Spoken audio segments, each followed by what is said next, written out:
You're blinded now, can't see the fight.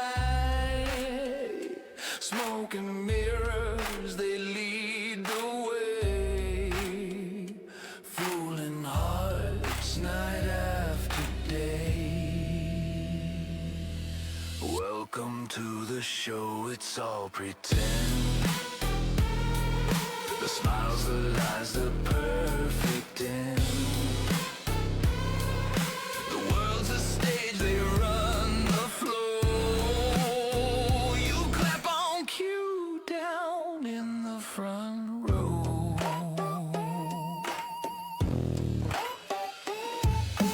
Painted faces, masks of stone. A hollow laugh that chills the bone. Puppets dangle strings unseen. Life's a trick, a cruel machine. Do you see it? Do you feel it? Or just believe it?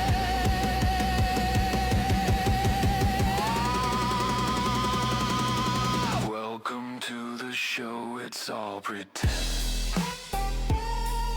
The smiles, the lies, the perfect end. The world's a stage. Our title tonight is the world, or the new world's first venture capitalists. And of course, we're talking about North America. You think you know the story. These brave pioneers seeking freedom, land on a new shore, building a nation from scratch. We've been fed a narrative of destiny, right? Of ideals, of God-given rights.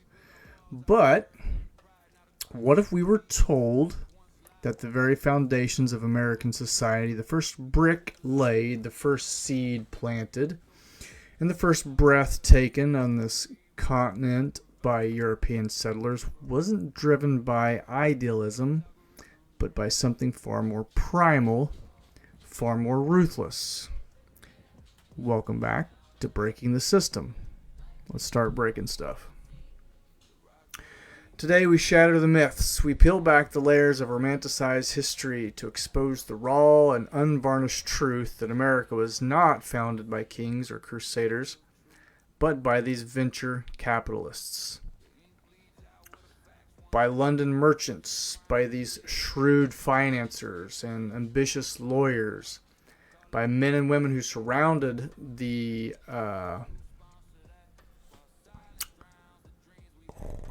lost my place here. By men and women who understood these immense risks, but who saw even more immense untold riches waiting to be exploited. So let's forget the crown and let's forget the cross. The true architects of early America, the ones who funded the mission that were chasing one thing above all else, and that would be to create a franchise, right? This is exclusive right to control land, to control all of its resources, and potentially to control its people. Okay? And so all of this would be to extract profit on a scale never before imagined on Earth. So this is the story of how the New World became the world's first, greatest, and most brutal startup. So let's start breaking it down. So let's talk about the joint stock company. When we think of the Mayflower or Jamestown, we often picture these brave pioneers, right? But before there were pioneers, there were venture capitalists. The true founders of America's earliest settlements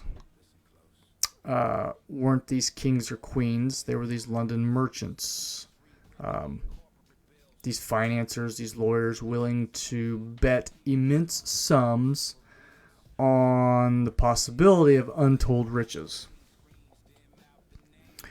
And for centuries, exploration was a royal enterprise.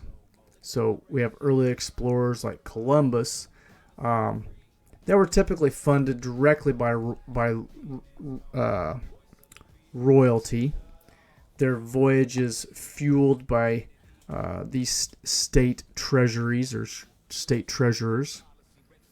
But by the 17th century, colonialization had become an enterprise too immense, too expensive, and frankly too risky for a single monarch's treasury. So the royal coffers often depleted, or were often depleted by continuous wars, by having lavish court spending. They simply couldn't bear the full weight of financing entire settlements clear across the ocean. Okay? And so the solution here was an innovation that would literally change the world, and that was the joint stock company. So think of the joint stock company as the predecessor to the modern corporation, and it was a revolutionary financial instrument. It allowed many individuals, investors, from wealthy aristocrats to modern day tradesmen, to pool capital together.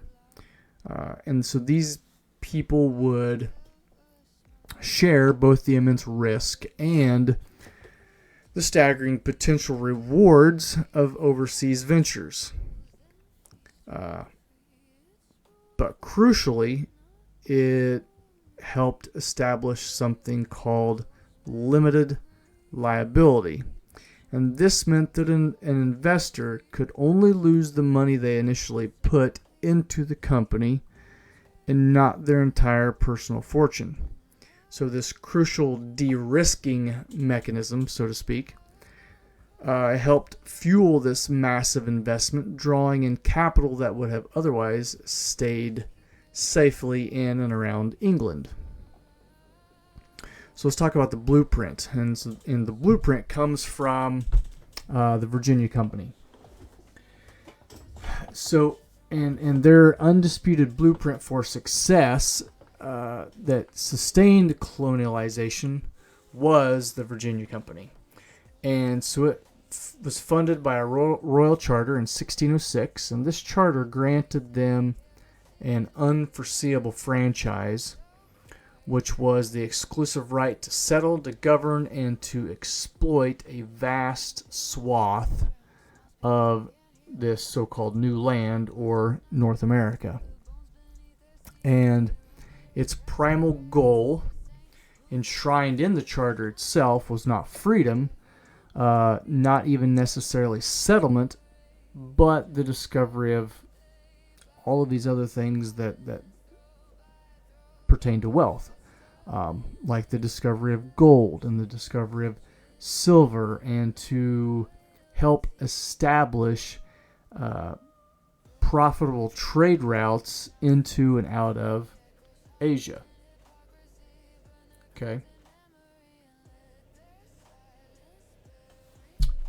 I think my OBS just screwed up again. So the anecdote here is that early promotional brochures designed to attract these investors were the 17th century equivalent of an overhyped IPO prospectus. So they promised streets paved with gold, unimaginable riches, and a quick route to the spice lands. Remember, spice was really, really profitable back in the day. And so the reality, of course, was far harsher, but the hype drew in the crucial initial capital, right? So we all remember the hype in and around like the gold rush per se, or anything that's new. Anything that's new has like hype, and it's like, oh, if you can get in early, right? There's vast potential of wealth and dominance and all this stuff that kind of goes with the first people to get in on this new hype, right? So these early settlers of places like Jamestown, for example, were essentially employees. So they worked under a communal arrangement for 7 long years. Everything they produced, going back to the company's common stock, to return a profit to the shareholders back in London. It's kind of like the stock market per se, right? So the initial investment thesis wasn't based on idealism. It was based on pure speculation. Investors expected massive returns from things like gold, silver, silk, timber, and yes, that exclusive Northwest Passage. And when those things failed to materialize, and after years of hardship and near collapse, the company made a critical pivot. And that pivot was tobacco. A New World commodity that would literally finance the growth of the first enduring English colony, providing beyond a shadow of a doubt that the economic model of a joint stock company worked. So then we move into the religious exodus, the piety and the prophet. And so it's easy to romanticize, and we've romanticized the Pilgrims as purely this religious liberty-seeking group of people, right? That's what we're all taught in school. We see the iconic images of devout men and women huddled in prayer on a harsh shore. But even in their spiritual quest, they had a strict business plan that was undergirding all of it. After all, right, someone had to pay for the ship and the provisions and the land. So faith may have steered the Mayflower, but finance paid for the coverage, right? And so as a critical thinker, right, you really get to thinking about this stuff, and it's like, wow, we were never really taught, like, who financed a lot of this stuff and why. Not only the people, like we said, but all of the provisions, all of the food and water and drink and wine and the ships, right? The ships, massive. So the Pilgrims who landed at Plymouth in 1620 were a desperate group of separatists seeking to escape religious persecution. But their passage and initial settlement were not acts of charity. They were founded by a separate group of London investors known as the Merchant Adventurers. And this was a brutal partnership. A venture capital deal with incredibly harsh terms. And the agreement required the Pilgrims to work for 7 years, contributing all of their labor and production to a common fund. And in exchange, the adventurers financed the voyage and the supplies, and the investors, with an eye on the potential profits from the Virginia Company, expected a staggering 50-fold return on their investment. So it's like a 50 times, right? 50 times their initial investment, which is massive. So the demands from London were immediate and immense, and the investors were so focused on profit that they refused to send adequate supplies until the Pilgrims committed to focusing on cash crops, on things like furs and timbers. Prioritizing the franchise and its financial yield over mere substance of the colonialists. And you guys can hear in the background the dogs are going crazy.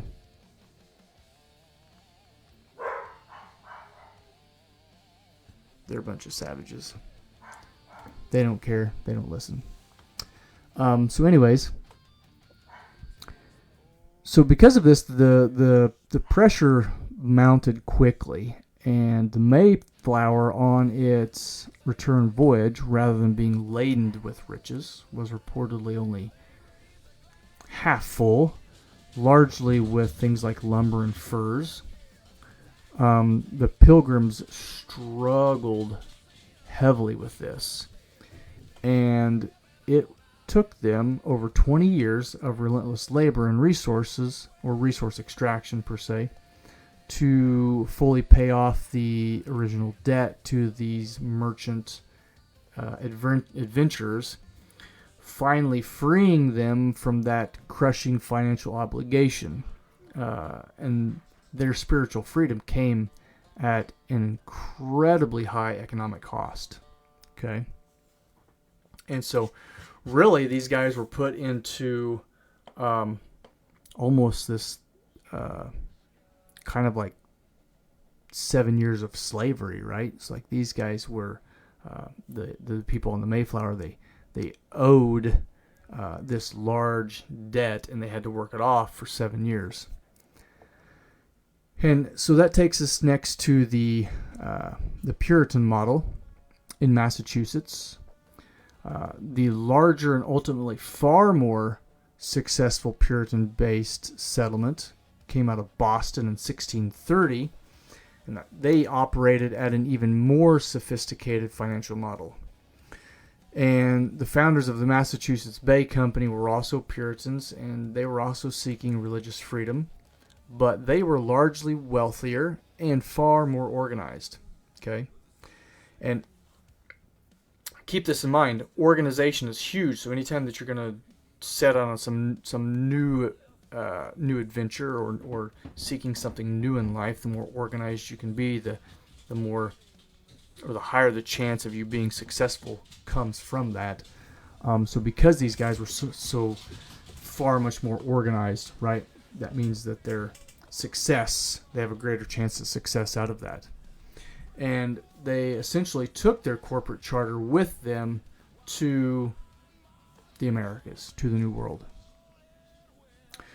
So this was revolutionary. And instead of being an absentee board of directors in London, by moving the corporate headquarters, the actual legal documents and leadership across the Atlantic, the Puritan founders maintained full and immediate control over the governance, the finance, and the legal framework of their colony, right? And that's massively different than the Mayflower and the people in the Mayflower.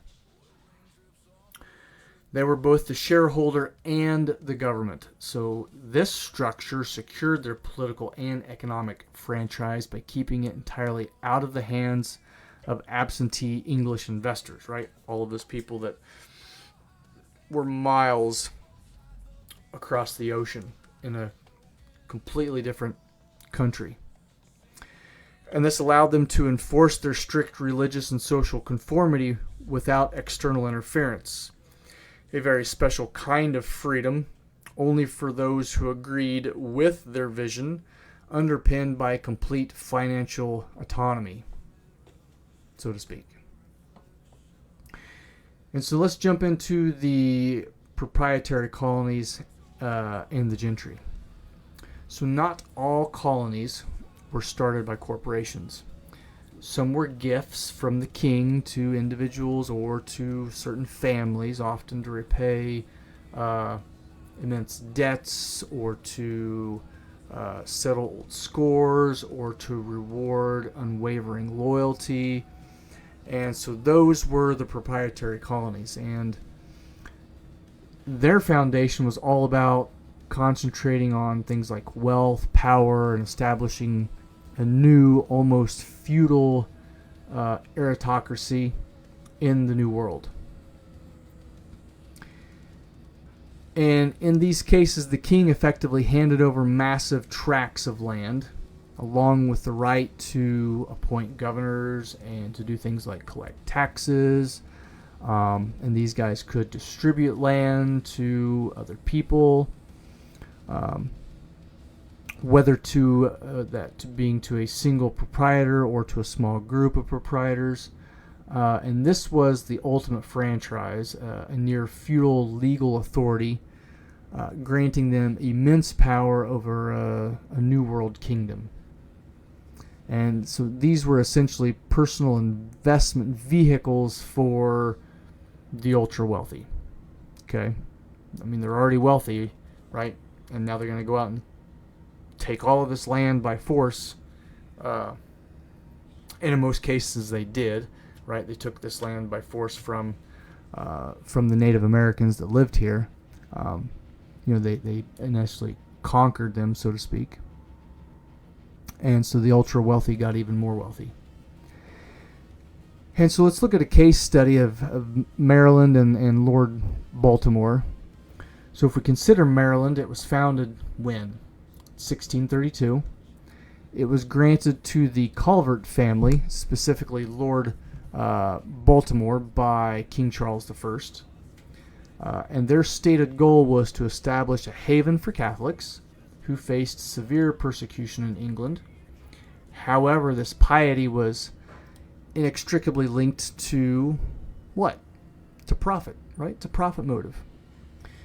And so the Calverts personally financed the entire venture, seeing themselves not just as protectors of the faith, but as the ultimate landlords. And their profit model was based on land speculation. They intended to lease land and reap these quit rents, or these annual land fees, from thousands of settlers, right? Sounds very, very familiar, doesn't it? For those of us that own land and own houses, right? You got to pay a property tax every year. This was basically the very same thing. Okay. So they get these annual land fees from thousands of settlers, securing immense wealth for potentially generations, right? And so settlers, even free ones, were essentially tenants of this Calvert dynasty, right? And so every year they would have to pay this annual land fee to them, okay? And essentially these guys didn't have to do anything other than just come in initially and just take over the land and set this system up, and they get this residual income based off of it. So the next case study would be Pennsylvania and William Penn. And Pennsylvania was founded in 1681 and was granted to William Penn by King Charles II. And this generous gift was primarily to settle a significant debt, around £16,000. And this was a colossal sum at the time, owed to Penn's deceased father. So while Penn was undeniably motivated by Quaker ideals of religious tolerance and peaceful relations with Native Americans, the venture was meticulously structured as a gigantic real estate enterprise. Penn was its sole investor and its CEO, personally directing the sale of vast tracts of land and receiving continuous quit rents from thousands of settlers, making him immensely wealthy, just like in Maryland in the Calvert family. And his vision was spiritual, but his method was pure profit, right? And so then I think we have to ask ourselves, right? If his vision was spiritual, I think his vision was also profit as well. And, anytime money is involved, money is kind of like the devil, satanistic. It's the other side, so to speak, right? Anytime that money is involved, you can kind of go to the dark side off of that. So, but initially his vision was spiritual and his method was pure profit. And so next we'll look at the Carolina Lord proprietors.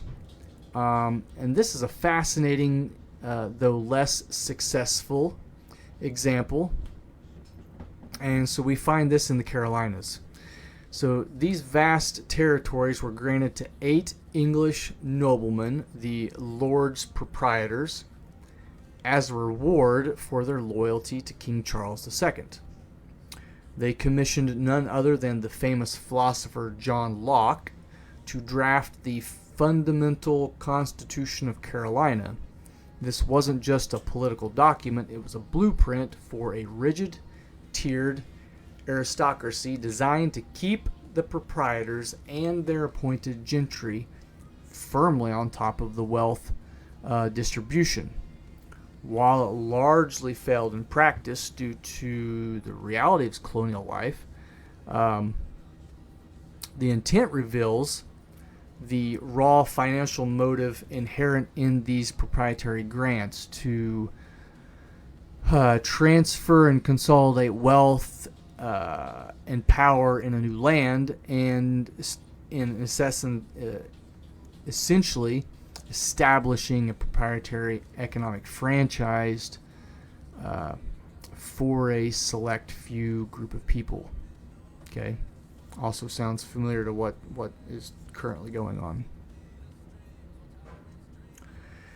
So the true commonality, the land and the labor. So regardless of whether a colony was funded by a corporation or a group of Puritans or a wealthy proprietor, the success of the mission ultimately boiled down to two non-negotiable economic engines. And so those two were land in one hand and labor in the other. And these were true commodities, the fundamental building blocks of wealth and the ultimate return on investment for all New World ventures. All of the ventures that were getting ready to come into North America. So the colonial economic model, this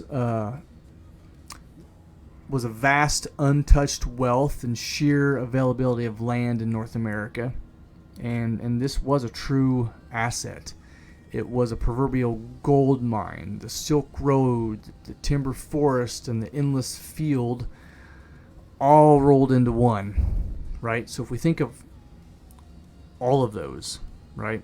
Think of how much money that was made on the Silk Road. Think of how much money was made and how much power was made by having timber forests and gold mines, right? Or an endless field that can be laden with crops and fruit and things that you can sell. And the proverbial North America was just laden with all of these things, just ready to be plucked. So the founding mission, therefore, fundamentally required constant and aggressive expansion, okay, and the often brutal displacement of Native American populations. And I encourage you guys to do your research on the Native Americans and just exactly how brutal these people were to the Native Americans in the beginning, almost to the point of driving them to extinction. Okay, and in some parts they did. So the investors' return in these early colonies wasn't abstract. It was measured in tangible terms. Acres cleared, tobacco yields, timber exports, and furs collected.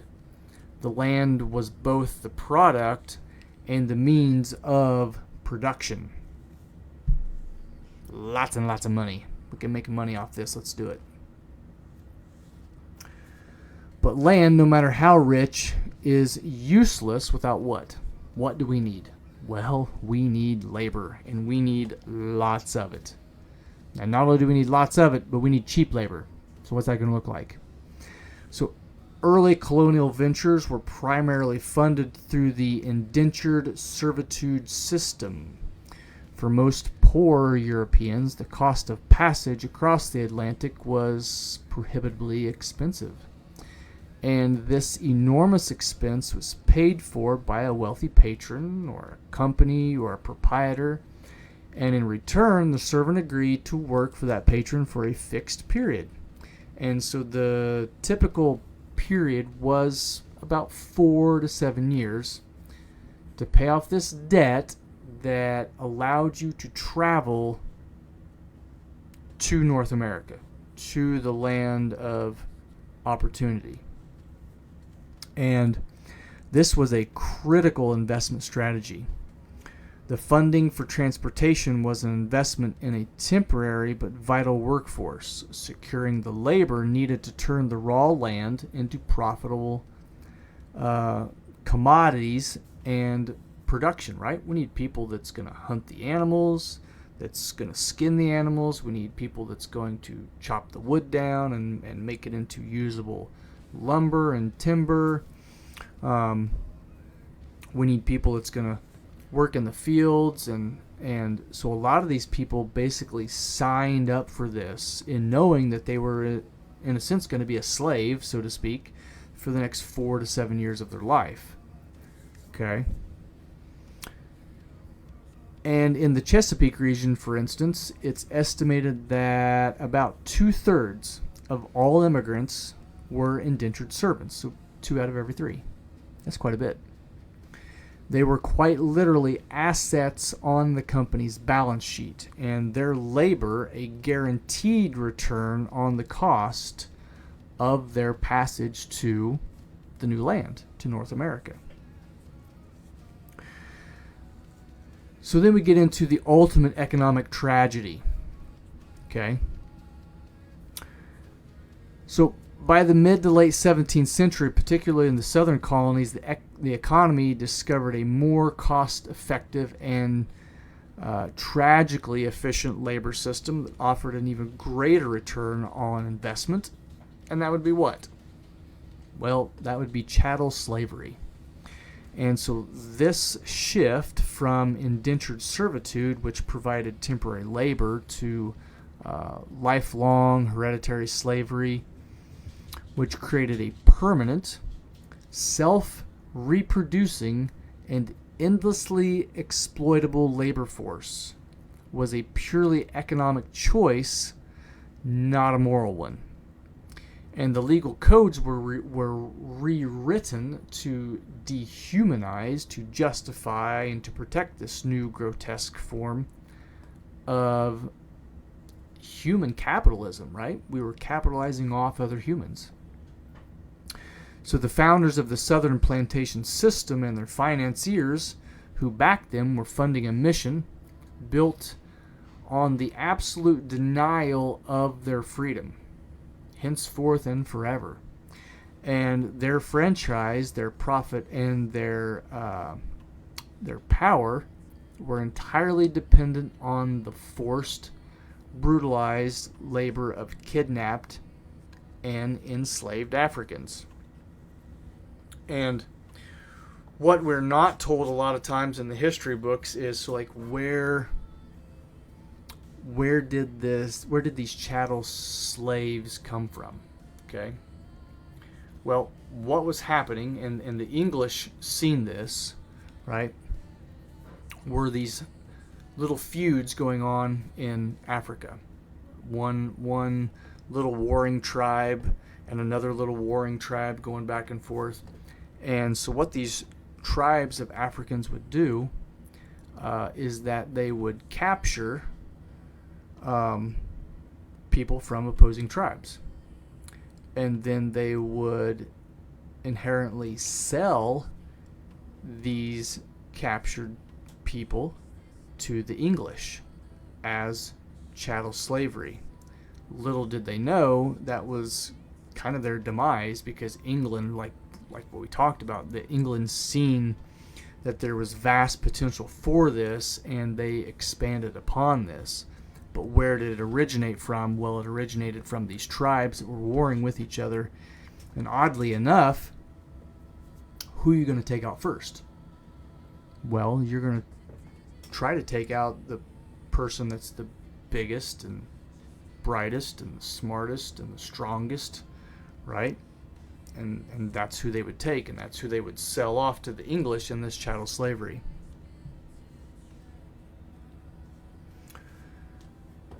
So when we ask who funded America, the answer is clear. It was a complex combination of English gentry, shrewd London investors, and yes, religious idealists. But when we ask why they funded it, the answer is almost uniformly for this new and potentially dangerous franchise.